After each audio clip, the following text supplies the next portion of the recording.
what we're practicing this week, the why, is a shift from maybe the old way of training to a new way of training. And the old way of training is, I think I see things from a certain perspective, or I've heard about solar panels, or I've heard about composting. I think something is better, and now I go to push. I'm now going to sell or tell. That's maybe the old way that we've been trained.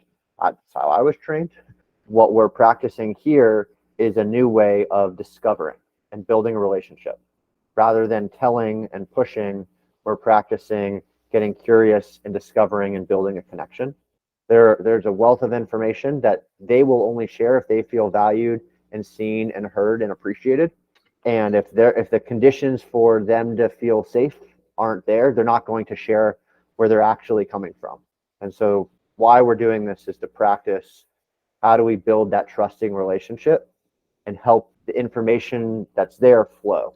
I would like to ask you to elaborate on how you see that turn out into action. Most of us are here because we would like to see a better world, right? Most of us are here because we would like to see people adopting a better practice. Can you tie the link between what it is that we are doing and that outcome?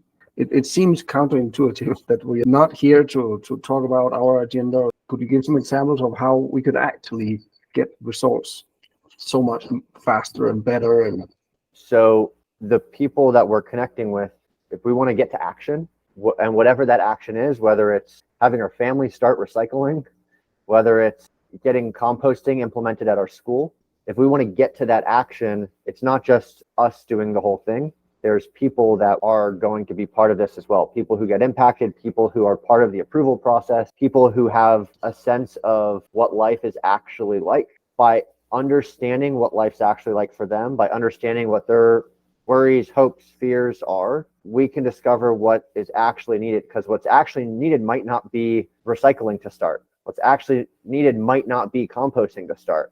Something might need to be addressed or alleviated. Now, should I manage during my conversation, allowing that guy to feel absolutely seen, heard, valued, appreciated even, there's a chance that other person will get curious about where I'm coming from.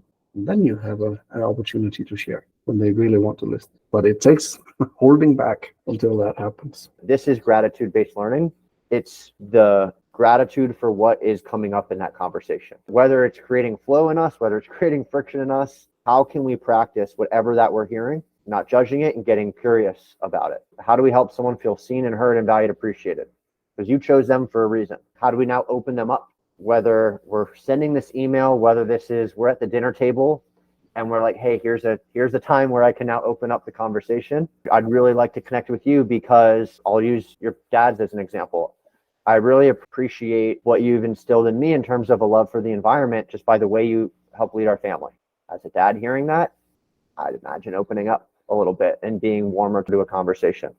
A really good thing is to find something about that race driver that you can appreciate. What could that be? It doesn't really matter what, but it needs to be authentic. So if you're trying to mock it or fake it or whatever, that can be felt. And that's not going to create connection. You need to find something and then let them talk about whatever it is that they're passionate about. That more easily gets them into that feeling of feeling seen and heard. Remember the ripple effect reflection? Because the cafeteria exists, the positive impact, and then because of that positive impact, what then happens? And then because that thing happens, what then happens? That's a tool to help us not just think gratitude, but like feel it in our body. We want the outcome to be an authentic gratitude. How long can we withhold sharing our stuff? Like in just getting curious about their world. Rather, when they share something, rather than us going in to tell, ask a follow-up.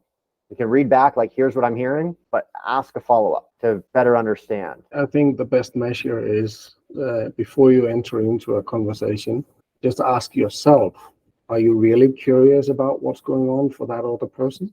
And so if it is authentic, okay, it's going to flow. Don't worry. You cannot go wrong. And allow that conversation to go in whatever direction. What keeps them up at night? Oh, that's one way of asking it.